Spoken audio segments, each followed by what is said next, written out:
ஒரு கேர்ள் வந்து அவங்க வீட்டிலேருந்து ஸ்டார்ட் பண்ணுறாங்கப்பா, ரைட்டா? ஸோ வாக் பண்ணி போகிறாங்க, நடந்து போகிறாங்க. முதல்ல அவங்க வந்து கிழக்கு பக்கமாக போகிறாங்கப்பா. அப்போது பாயிண்ட் அவங்களுக்கு தரும், கிழக்குனா இப்படி தான் போகிறாங்க.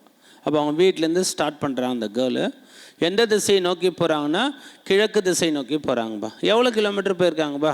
சரியாக ஒரு 3 கிலோமீட்டர் நடந்து போயிருக்காங்களாம்பா. பிறகு அங்கேருந்து வடக்கு திசைனா மேலே, தெற்கு திசைனா கீழே, ரைட்டாப்பா?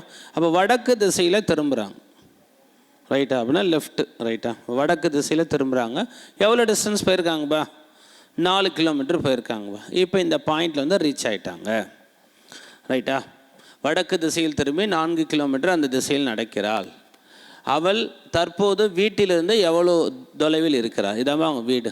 இது இப்போ இருக்கக்கூடிய பாயிண்ட். இந்த இப்படி தான் பார்க்கணும். இதில் அந்த குறுகிய தூரம்னு சொல்லுவாங்க, ஷார்ட்டஸ்ட் டிஸ்டன்ஸ். இப்படி தான் பார்க்கணும், இப்படி பார்க்கக்கூடாது.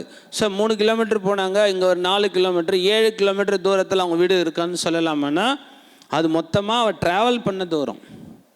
அந்த புள்ளிக்கும் அந்த வீட்டிற்கும் இடைப்பட்ட தூரம் கேட்டாங்கன்னா இப்படி தான் கிராஸாக தான் லைன் போடணும். ஷார்ட்டஸ்ட் டிஸ்டன்ஸ், குறுகிய தூரமாக தான் பார்க்கணும். இது பேர் என்ன சொல்லுங்கன்னா செங்கோண முக்கோணம், 90 டிகிரி, ரைட்டாப்பா? இது பேர் என்னப்பா சொல்லுங்க? செங்கோண முக்கோணம், ரைட் ஆங்கிள் ட்ரையாங்கிள். ஐடியா இருக்கா? பித்தாகரஸ் தியரம் ஞாபகம் இருக்கா? ஸ்கூலில் வரல படிச்சிருப்பீங்க. பித்தாகரஸ் தியரம் எப்படி எழுதும்? சும்மா தெரியலாம் எழுதுங்க. இது ஏ, இது பி, இது சி. இதில் பெரிய பக்கம் எது? இப்போ தான் கர்ணம் அப்படின்னு சொல்லுவாங்க. ஞாபகம் இருக்கா? படிச்சிங்களா? கர்ணம் ஏசி ஸ்கொயர் ஈக்குவல் டு என்ன சொல்லுவோம்? AB square plus BC square. இது ஓகே பாருங்கள். இது நம்ம பித்தாகரஸ் தியரம். சும்மா ஏபிசின்னு வச்சா இதை பெரிய பக்கம் ஏசி ஸ்கொயர் ஈக்குவல் டு இந்த AB square plus BC square தான். இது பார்த்தா பித்தாகரஸ் தியரம். எப்போல்லாம் பித்தாகரஸ் தியரம் யூஸ் பண்ண எல்லாத்துக்கும் அது மாதிரி செங்கோண முக்கோணம். செங்கோண முக்கோணம்னா நம்ம செங்கோணம்னா 90 டிகிரியில் அமைந்த கோணம் தான் செங்கோணம் அப்படின்னு சொல்லுவோம். 90 டிகிரி வந்தால் இப்போ ரைட் ஆங்கிள் ட்ரையாங்கிள். அப்போ என்ன ஃபார்முலா யூஸ் பண்ணலாம்? Pythagoras theorem. பித்தாகரஸ் தியரம் என்னப்பா சொல்கிறோம்? ஃபஸ்ட்டு இந்த ஹைபாட்டினஸ் ஸ்கொயர், இந்த பெரிய பக்கம் ஸ்கொயர் ஈக்குவல் டு இந்த அடுத்துள்ள பக்கம் ஸ்கொயர் எதிர் பக்கம் ஸ்கொயர்னு சொல்லுவோம். இல்லை ஸ்கூல் லெவலில் ஒரு படிச்சிருப்பீங்க. அவ்வளோதான், இவ்வளோதான் விஷயம். இப்போ சப்ஸ்டிட் பண்ணுங்க. ஏபின்னா என்னப்பா? ஏபியோட தூரம் என்ன? 3 ஸ்கொயர் 9. பிசியோட தூரம் என்னப்பா? 4 ஸ்கொயர் 60. இந்த கூட்டினா 25பா. அப்போ ஏசி ஸ்கொயர் 25னா அப்போ ஏசி என்னப்பா இருக்கும்? ஸ்கொயர் அங்கே போனால் ரூட்டாக மாறிடும். 25க்கு ரூட் எடுத்தால் என்னப்பா கிடைக்கும்? 5. அவ்வளோதான்ப்பா, ரைட்டா? அப்போ வீட்டிற்கும் அந்த புள்ளிக்கும் இப்போ தற்போதுள்ள புள்ளிக்கும் இடைப்பட்ட தூரம் 5 கிலோமீட்டர்.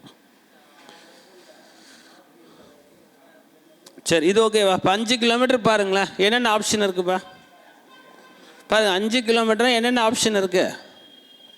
2 ஆப்ஷன் இருக்கா? இதை கூட சிம்பிளாக சால்வ் பண்ணதே சொல்லலாம். வெஸ்ட்டு வராது. ஏன் வெஸ்ட்டு வராதுப்பா?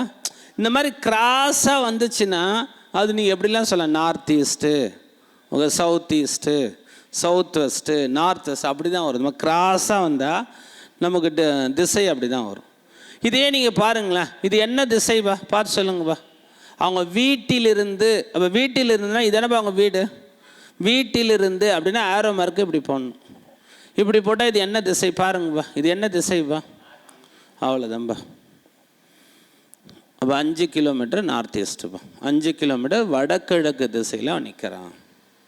இப்போ தற்போது உள்ள இடம் அவங்க வீட்டிலிருந்து என்ன திசை? ஆரோ மார்க்கு கிளியராக போடுவாங்க. வீட்டிலிருந்து தான் சொல்கிறோம், ஃப்ரம் இஸ் ஹவுஸ். இந்த ஆரோ மார்க் தான் எனக்கு கிளியராக போடணும். டிஸ்டன்ஸு கூட ஓரளவுக்கு பித்தாகரஸ் 5. அதுக்கப்புறம் நான் வீட்டிலிருந்து அப்படின்னா பாருங்கள், ஆரோ மார்க் இப்படி வரணும். இப்படி வந்து அது என்ன திசைன்னு பாருங்கள், வடகிழக்கு.